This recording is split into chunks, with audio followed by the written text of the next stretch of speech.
ذرا تصور کریں ایک انتہائی شاندار پارٹی چل رہی ہے، مطلب کسی کی لاٹری نکلی ہے اور ہر طرف جشن کا سما ہے، لیکن اچانک بالکل بیچ پارٹی میں آدھے مہمان اسی گھر کا فرنیچر چرانے لگیں اور کھڑکیاں توڑ کر بھاگنا شروع کر دیں۔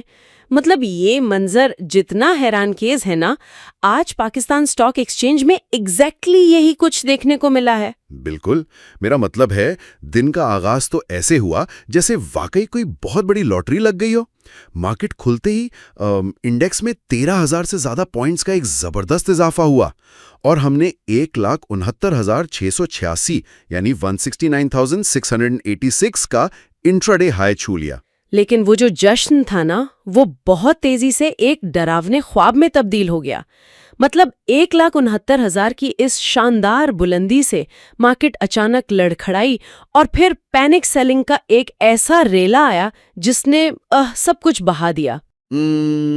اور وہ جو گھبراہٹ میں حصے بیچنے کی لہر تھی، اس نے انڈیکس کو 3,000 پوائنٹ سے زیادہ نیچے گرا دیا۔ مطلب مارکیٹ 1,65,391 یعنی 165,391 کے انٹراڈے لو پر آ گئی۔ جی، اور اگرچہ اختتام تک تھوڑی سی ریکوری ہوئی، لیکن پھر بھی دن کا اختتام 2,588 پوائنٹس کی ایک بھاری اور تکلیف دہ گراوٹ کے ساتھ 165,824 پر ہوا۔ اب یہاں جو چیز مجھے سب سے زیادہ پریشان کر رہی ہے وہ یہ ہے کہ یہ کوئی عام دن نہیں تھا۔ یہ وہ دن تھا جب پاکستان کی صف اول کی کمپنیوں نے اپنے مالیاتی نتائج کا اعلان کیا، اور وہ نتائج اچھے نہیں تھے بلکہ واقعی غیر معمولی تھے۔ بالکل، مطلب ریکارڈ توڑ منافع تھا۔ ایگزیکٹلی۔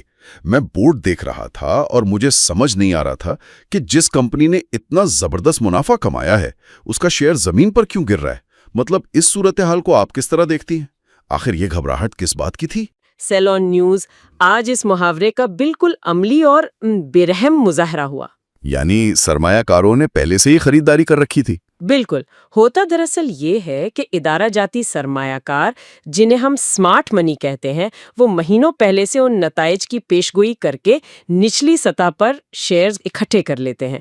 اب جب وہ شاندار نتیجہ باضابطہ طور پر سکرین پر چمکتا ہے تو وہ اسے مزید خریدنے کے سگنل کے طور پر نہیں دیکھتے۔ ہاں، وہ اسے ایک ایگزٹ اسٹریٹجی کے طور پر استعمال کرتے ہیں۔ 100%۔ انہیں معلوم ہوتا ہے کہ آج عام سرمایہ کار اس خبر کو دیکھ کر مارکیٹ میں کودے گا، اور یہی وہ لمحہ ہے جہاں وہ اپنا سارا مال بیچ کر منافع بک کر لیتے ہیں۔ یہ بات مارکیٹ کی نفسیات کی حد تک تو سمجھ میں آتی ہے، لیکن ذرا ان کمپنیوں کے اعداد و شمار دیکھیں۔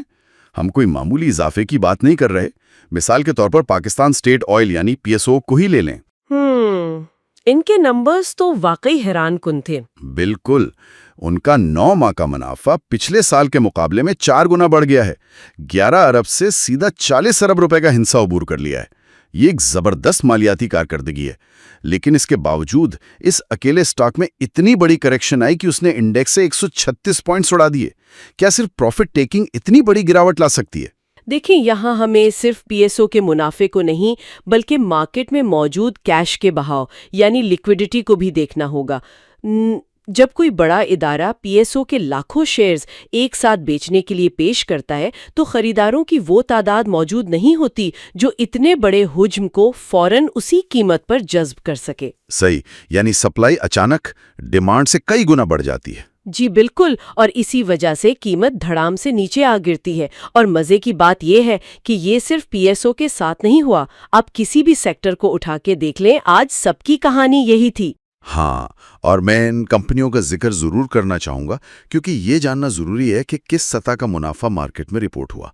فوجی فرٹیلائزر کمپنی FFC کے پہلی سہ ماہی کے منافع میں 32% کا شاندار اضافہ ہوا اور یہ 17.48 ارب روپے رہا۔